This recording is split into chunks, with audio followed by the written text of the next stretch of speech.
μεταφέρει και στις χορογραφίες του, ο Αμαντέο θεωρεί ότι η Ελλάδα ως προορισμός διακοπών αλλά και ως τόπος έχει ένα μοναδικό προνόμιο και ατού, την τέχνη του ευζήν.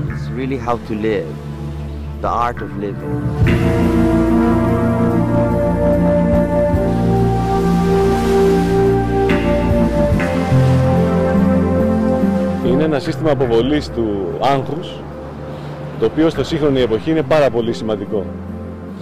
Με τον Αμαντέο γνωριζόμαστε από το 1966, στη Μύκονο γνωριστήκαμε. Από τότε παρακολουθώ τα μαθήματά του και στη Μύκονο και στο Παρίσι και έχω δει και πολύ μεγάλη βοήθεια προσωπικά ο ίδιος.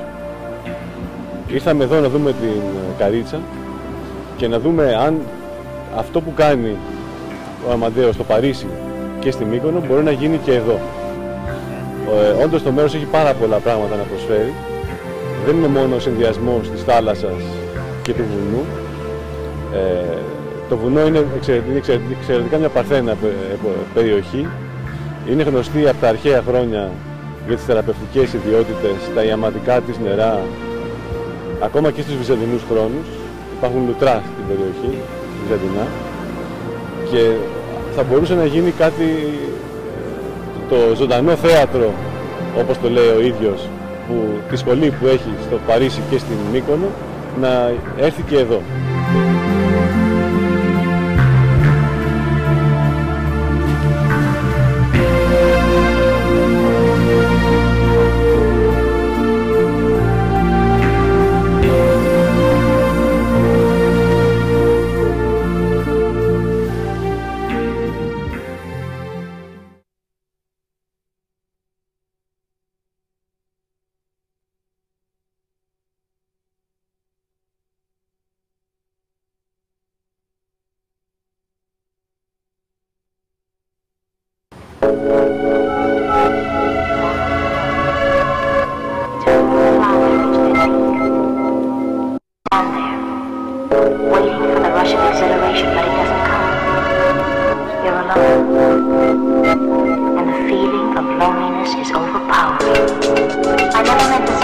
Καλώς ήρθατε στην κοιλάδα και στο πλοίο των τυμπών. Θερμή παράκληση μη μετακινήσει στα αριστερά δεξιά και το κάπνισμα απαγορεύεται. Η διαδρομή μας είναι 4,5 χιλιόμετρα και θα μας πάρει μισή ώρα περίπου με επιστροφή.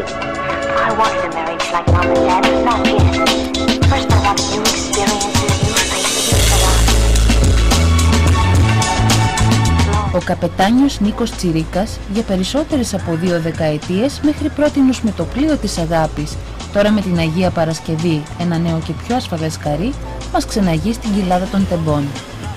Διασχίζοντας τον ποταμό, μαθαίνουμε τα μυστικά που κρύβουν τα μυθικά βουνά του Ολύμπου και του Κισάβου, τα μυστικά που αναδύονται από τα νερά του Ποινιού. Από τα τέμπη οι αρχαίοι Έλληνες έκοβαν την ιερή δάφνη του Απόλλωνα, ξεκινώντας την πομπή από το ιερό του Θεού προς τους Δελφούς. Σύμφωνα με τη μυθολογία, στην περιοχή εκτυλίχθηκε το ερωτοκυνηγητό του Απόλλωνα για τη Δάφνη, την οποία και ο Ποινιός, για να τη γλιτώσει, τη μεταμόρφωσε στο φυτό που πήρε και το όνομά της. Χάνοντας τη Δάφνη, ο ερωτοχτυπημένος Απόλλωνας λέγεται ότι μαρμάρωσε πάνω στους βράχους και στην επιστροφή του πλοίου φαίνεται το ομοίωμά του ύψους 25 μέτρων.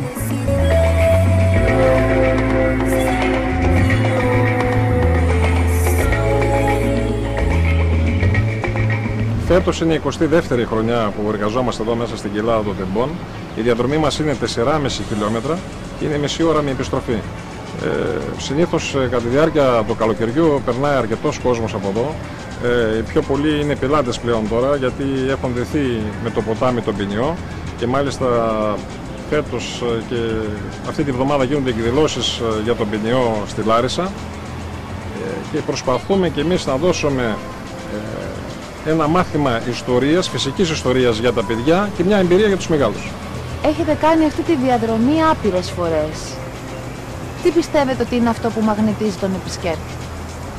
Αυτό που μαγνητίζει τον επισκέπτη εδώ πέρα είναι το τοπίο γενικά, η καθαριότητα του ποταμού, την οποία εμείς επιμιλούμαστε. Βοτάμε μέσα, να φανταστείτε, αρχές Μαρτίου μέχρι και τέλος Απριλίου, για να ανασύρουμε όλα αυτά τα κούτσουρα, τους κορμούς που είναι εμπόδιο για μας. Ανοίγουμε διάβλο και μαζεύουμε, συγκεντρώνουμε όλα τα σκουπίδια για να το δει ο κόσμος καθαρό. Επίσης το άγριο της φύσης, τα βράχια, καθώς και τα δέντρα που είναι μέχρι τα ρίζα στις όχθες, τα ψάρια και όλα αυτά δένουν με το περιβάλλον και αυτό ψάχνει να βρει και ο κόσμος.